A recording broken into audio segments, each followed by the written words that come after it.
Hi, I'm Denise Sterling. I'm Alex's mom. I want to tell a story today, two stories that kind of go together about Alex. We were living in South Minneapolis when Alex started kindergarten. The big kids always got to go to school the first day by themselves, and then the kindergartners joined them on the second day of school. Well, Alex was all upset. He didn't have a bus. They had left him off the schedule. So our last day together, when Jack had started school and it was just going to be me and him, I wanted to try to make him feel better about not having a bus. So I said, what do you want to do? It's just me and you. Let's go do something. So he chose to go to the zoo. We had gone to the zoo the first day of summer vacation, so he thought we should go the last day. And he wanted to see the baby dolphin again, how big she'd gotten, because that's why we had gone the first time. Alex liked things orderly, even at 5. So we went to the zoo. We had a great time. We saw the dolphin. She'd gotten quite a bit bigger, the baby dolphin. And we did a lot of other things. I bought him a nice lunch. And then we went to the bird show. They have an outdoor auditorium at the zoo, and they had a bird show, which he really liked. There was a gray parrot named Alex who talked. And there were these hawks that they would send over the audience, and the hawks would like swoop really low over people's heads.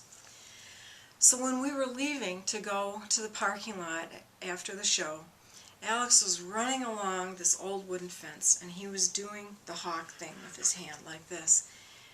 And he bumped the fence, and he got this huge splinter in his finger, and I couldn't get it out.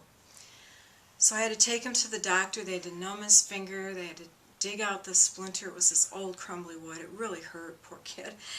And he ended up with a Band-Aid like this big on the end of his finger. So not only now was he going to his first day of kindergarten in a taxi, because Dad had to have the car, not on a bus, not Mom driving, but in a cab, but he was going to have this giant, giant Band-Aid. And here's a picture of him holding up his poor finger.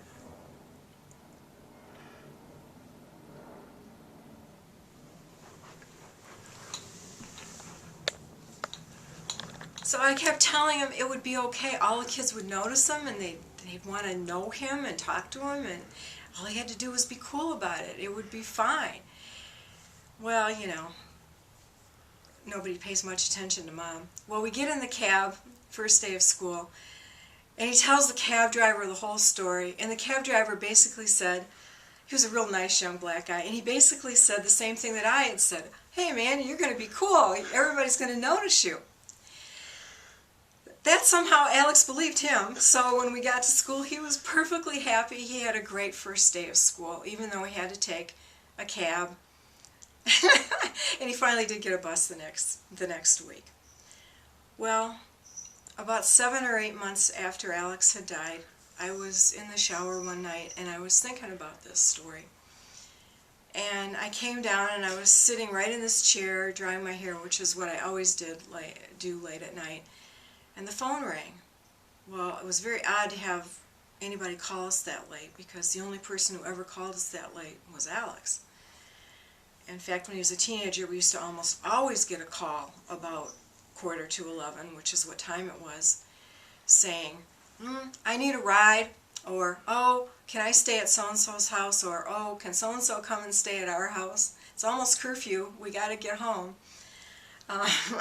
So the phone rings, and I thought, well, it can't be anybody, because nobody we know would call that late. So I let the answering machine pick it up.